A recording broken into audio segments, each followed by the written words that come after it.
Well, good morning, everybody.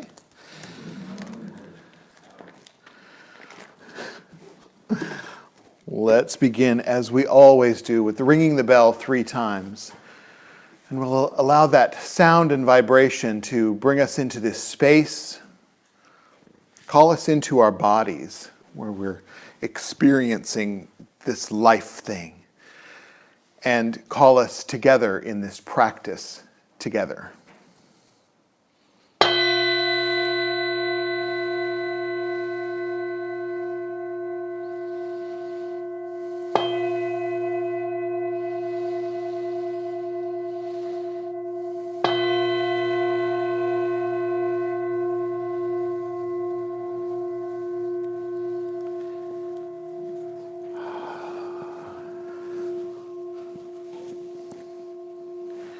Can also begin by saying the refuge prayer together 3 times. And the refuge prayer is about us intentionally taking note that we can take refuge in the Buddha, the Dharma, and the Sangha all at once. The Buddha is not just the historical figure that lived 2,500 years ago, but instead what that individual showed us, that we each have the innate ability to awaken spontaneously in each and every moment. The Dharma are the teachings that help us to explore that awakening.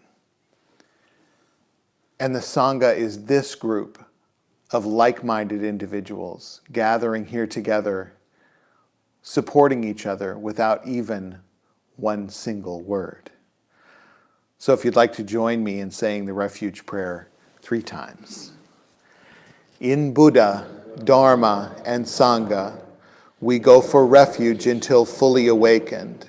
Through the power of generosity, ethics, patience, enthusiastic effort, concentration, and wisdom, for the sake of all beings, may we realize and demonstrate our innate goodness. In Buddha, Dharma, and Sangha, we go for refuge until fully awakened. Through the power of generosity, ethics, patience, enthusiastic effort, concentration, and wisdom, for the sake of all beings, may we realize and demonstrate our innate goodness. In Buddha, Dharma, and Sangha, we go for refuge until fully awakened. Through the power of generosity, ethics, patience, enthusiastic effort, concentration, and wisdom, for the sake of all beings, may we realize and demonstrate our innate goodness.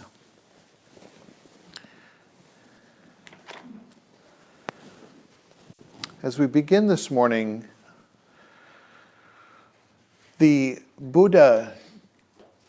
first sermon that the Buddha gave was that of the Four Noble Truths. And that teaching is about the existence of suffering in each of our lives. That there is a cause for that suffering. There is a cure for that suffering. And that cure can be this practice, and the practice of the Eightfold Path, which takes us to a wise and complete view of things as they are. We've been exploring the Dzogchen teachings, which were reserved for the High Lamas. But in somewhere around 1985 or 1986, the Dalai Lama said, this is a good fit for Westerners. So go teach the Dzogchen teachings. And I have brought it to this room because I think it's a very powerful lens to see all of the practices of Buddhism through. In our practice here together, we seek to experientially explore those teachings that we as individuals deem to be undeniably right, wise, complete, and true, not because I or anyone else tells you they're true, but because through your own investigation you have found them to be of benefit to not only yourself, but to all other beings. We seek to do no harm in our practice, and we seek to benefit all beings without exception. So as we begin our meditation practice this morning, we'll use our body and our speech and mind. Breath and posture are important. So raise your posture gently, not too tight, not too loose, but straighten your spine so that you can get a full, deep breath all the way into your lower lungs. And as you breathe in, you actually want to pay attention and make sure that your belly moves out as you breathe in and then relaxes as you exhale. So take a few deep breaths, feeling the breath move into your body and fully fill your lungs.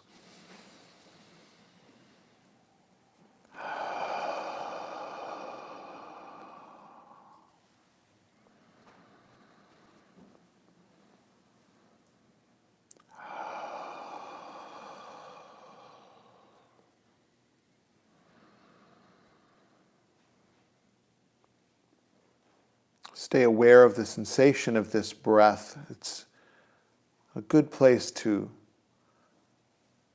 put your anchor, if you will.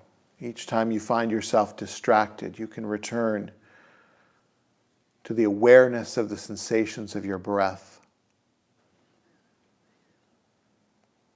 We'll also use the sound and vibration of our voices to help us settle into our moment of meditation.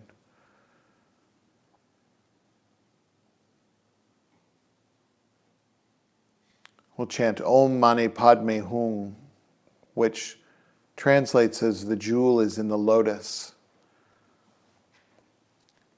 This is a meaningful visualization for us as the lotus flower comes from darkness and muck and mud. So just like our lives coming out of mud and blossoming in the sun. Om Mani Padme Hum. Om Mani Padme Hum. Om Mani Padme Hum. Om Mani Padme Hum. Om Mani Padme Hum. Om Mani Padme Hum. Om Mani Padme Hum.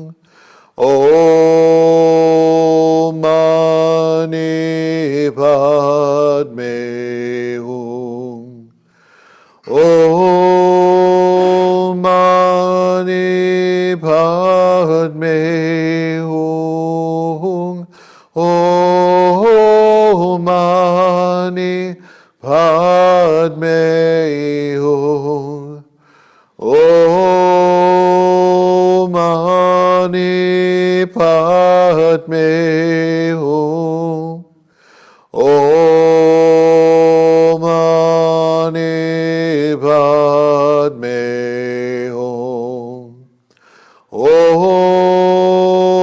Om Mani Padme Hum. Om Mani Padme Hum. Om Mani Padme Hum. Om Mani Padme Hum. Om Mani Padme Hum. Om Mani Padme Hum. Om Mani Padme Hum.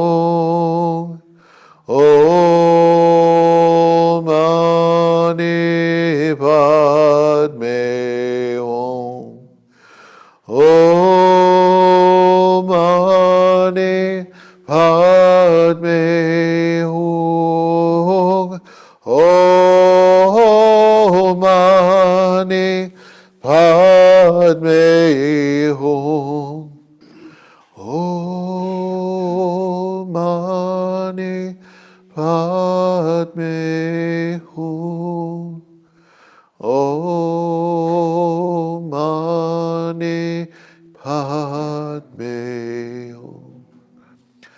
Om Mani Padme Hum. Om Mani Padme Hum.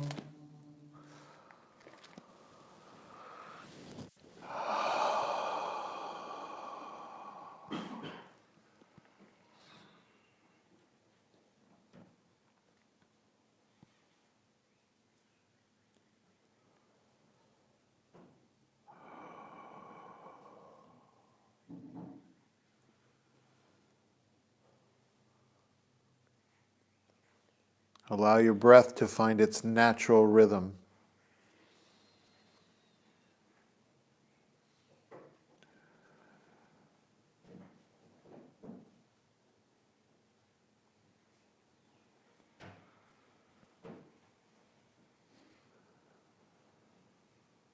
Gently place your awareness on your breath.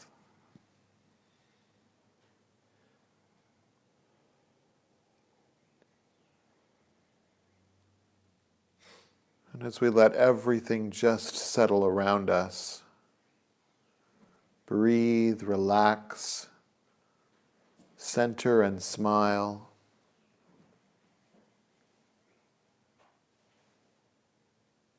Befriend yourself, support yourself.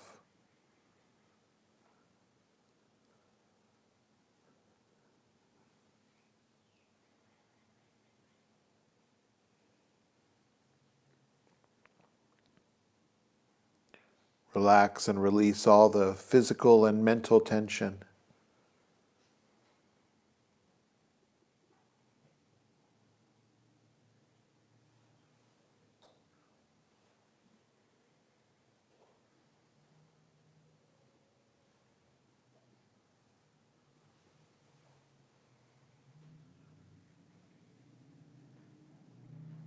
Remember that this practice is more about being than doing.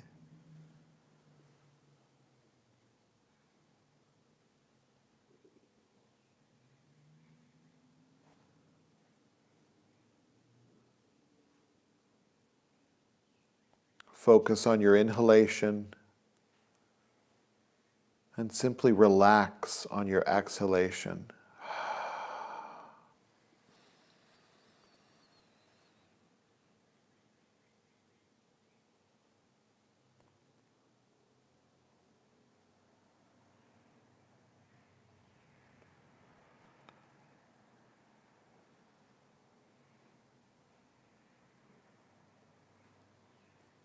Remove the straitjacket of habitual and neurotic tendencies and preoccupations. We're just letting go, letting come and go, letting be.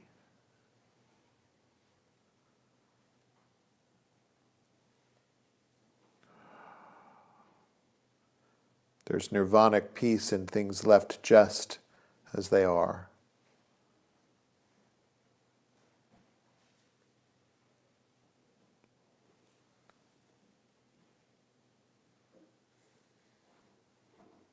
Remember, as we sit, there's nowhere else to go and nothing to do or undo. Nothing special to be or become. Nothing to fix, fabricate, or manipulate. Simply sit and breathe and be.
Om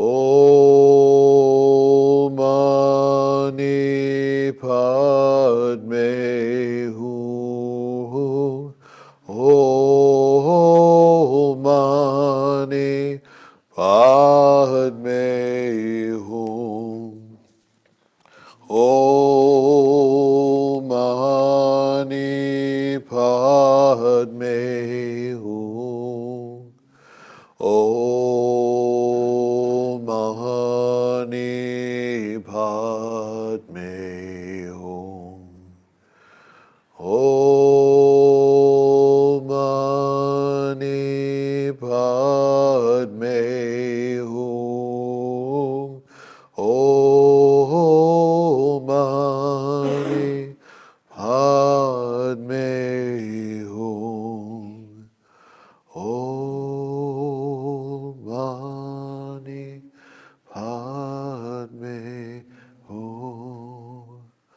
Om Mani Padme Hum. Om Mani Padme Hum. Om Mani Padme Hum.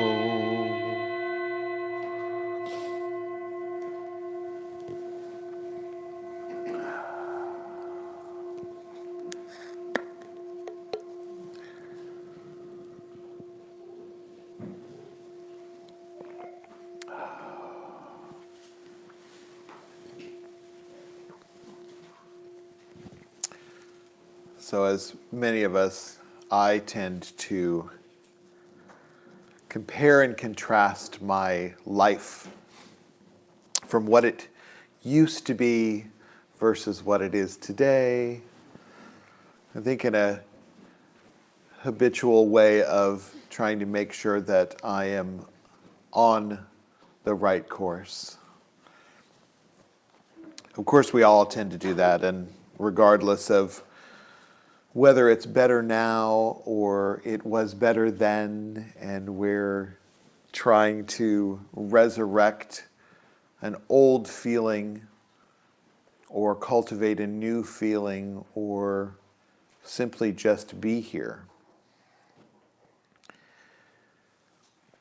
It's easy for me to realize and see the state of sort of misery that I was in years ago.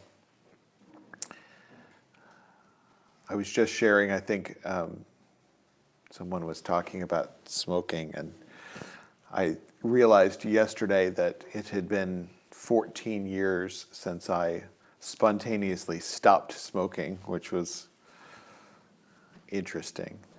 But part of that unconscious behavior, that unconscious misery that I was just perpetuating each day without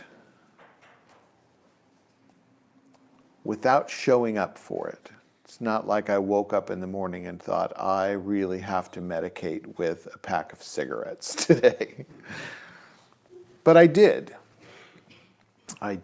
And it was part of the patterns of who I was.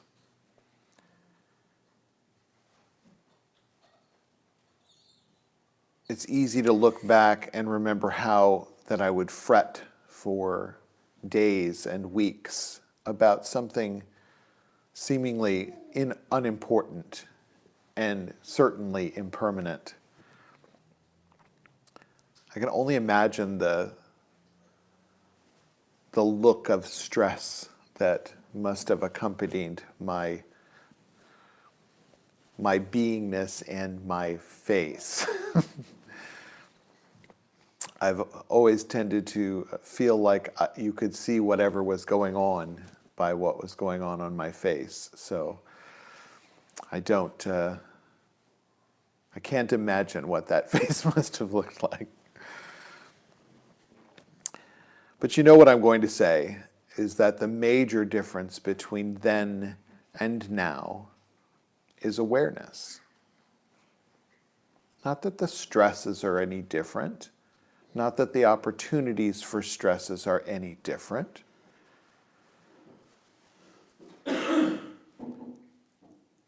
But awareness allows me to stop that unconscious, repetitive action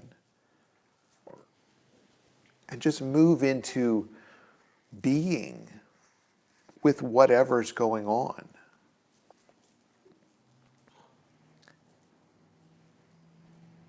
Finding fun and joy and awe in each moment is now possibility, because I can be,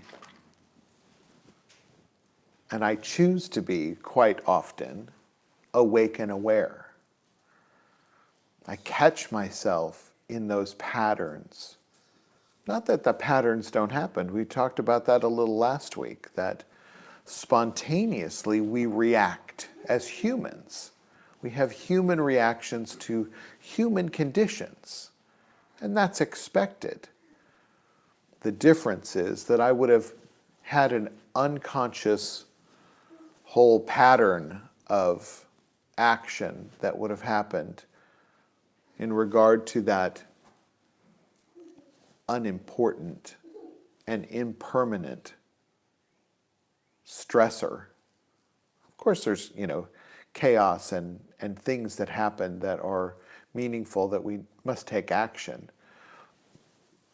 But it's the reaction that was the pattern of suffering. So now the difference is that I react, and there may be a shorter pattern of suffering. And then I can make a choice in an awakened state, understanding what's happening, understanding that I am having a reactive pattern allows me to stop that. Stop that and move on to something that is an awakened state of being. Even if it's sorrowful, even if it's sad, even if it's angry, I can be awake and aware of that sensation and know that it's an emotional reaction that I'm having, rather than just falling into a pattern of unconscious action, or inaction for that matter. Last week we talked about the preciousness of life and how it shouldn't be squandered. That killing time is like deadening ourselves. Lama Surya Das says, meditate as fast as you can. Because this goes quick. This life, when we really look at it for what it is, it goes quick. So it's ours to show up and be awake and aware in this moment. That's what the Buddha taught us, is that we have the ability to spontaneously awaken in this moment. That it's not necessary to fret for years over our inability to awaken, because we have the ability to awaken. We're just dusting that ability off in this practice.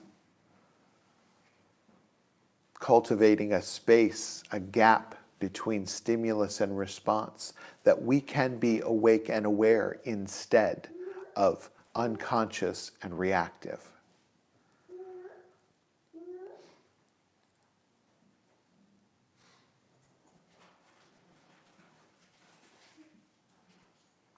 Lama Surya Das teaches us that we should become an awakener.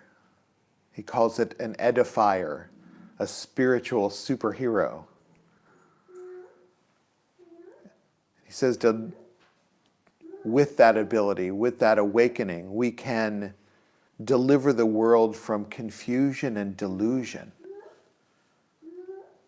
simply by our example of awakened awareness. We each have the potential to make a significant difference. So may we continuously make meaningful connections for the boundless benefit of one and all. He says, observe how everything passes and all fades away. Through continuous investigation, achieve unshakable certainty that nothing remains long. We're all going to die, but who's actually going to live? In this moment, who is going to show up joyfully, awestruck, living? He says, wake up. It's now or never. As always. This has always been your reality. This has always been your ability to wake up in this moment. So we can choose that rather than falling into the same patterns. Stimulus response, unconscious response. Instead, be awake and aware, and then take action.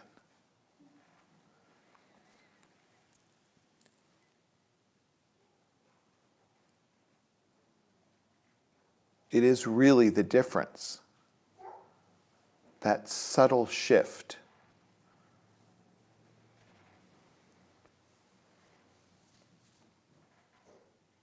Being rather than doing.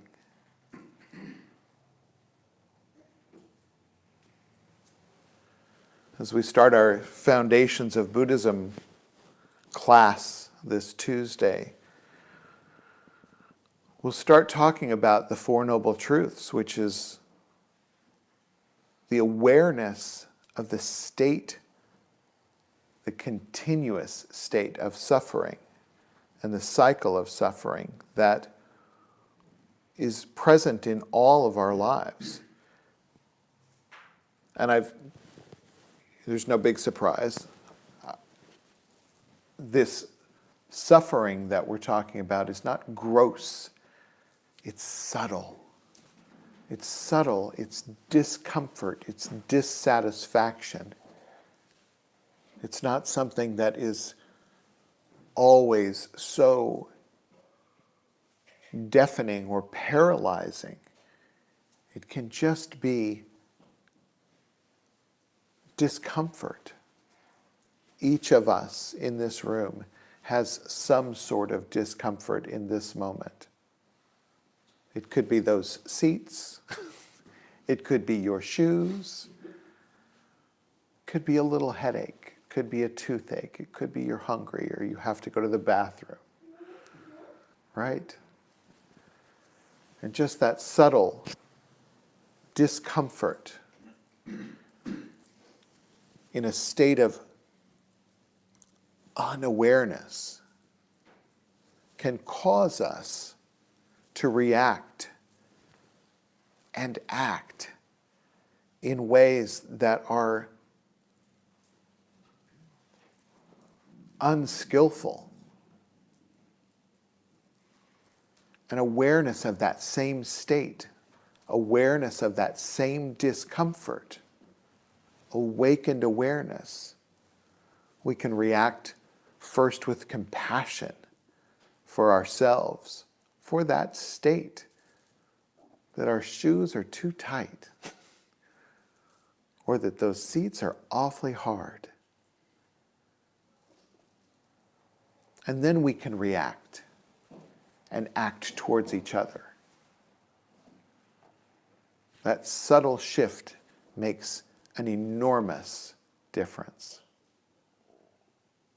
Yeah? Who's coming on Tuesday, by the way? Yay! I love that class. I am so proud of what it is. And it is a concentrated version. It's only 6 weeks because we're Westerners and we can't do 12 unless we're in college and we get credit. So I'm really happy about what it is.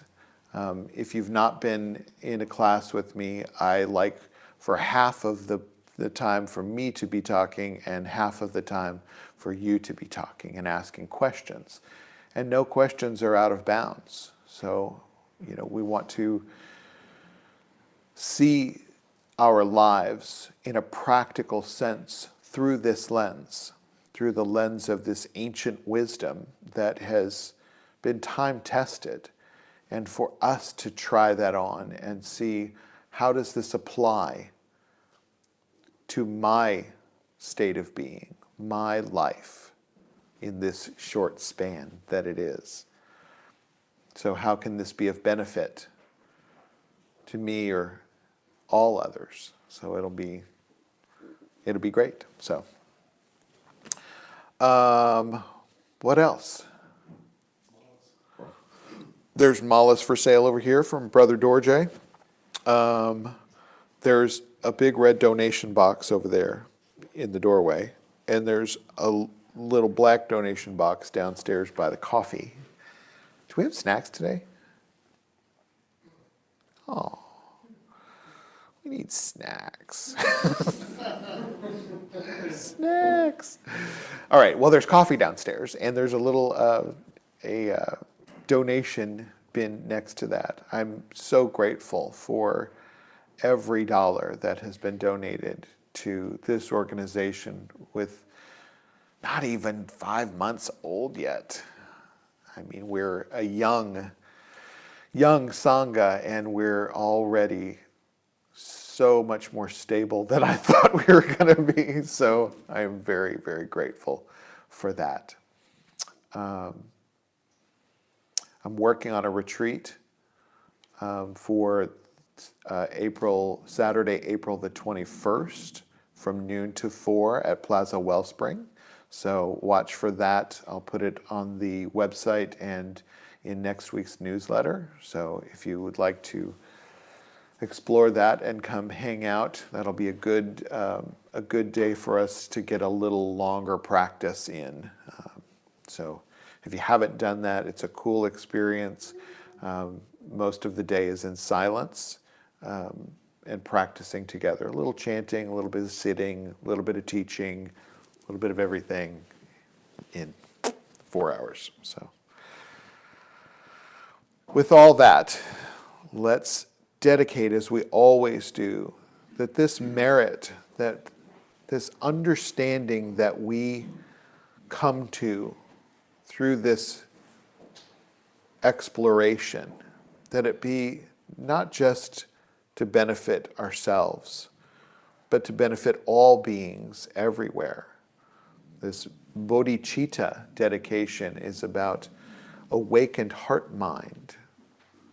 I always say it, body, speech, and mind. Mind is heart-mind. This is head. This is mind. May the pure, brilliant sun of bodhicitta dawn in each and every heart and mind, dispelling the darkness of suffering and confusion, unstoppably until all are illumined and awakened. May the pure, brilliant sun of bodhicitta dawn in each and every heart and mind, dispelling the darkness of suffering and confusion, unstoppably until all are illumined and awakened. May the pure, brilliant sun of bodhicitta dawn in each and every heart and mind, dispelling the darkness of suffering and confusion, unstoppably until all are illumined and awakened. Body, speech, and mind directed toward awakening and for the benefit of all beings everywhere without one single exception.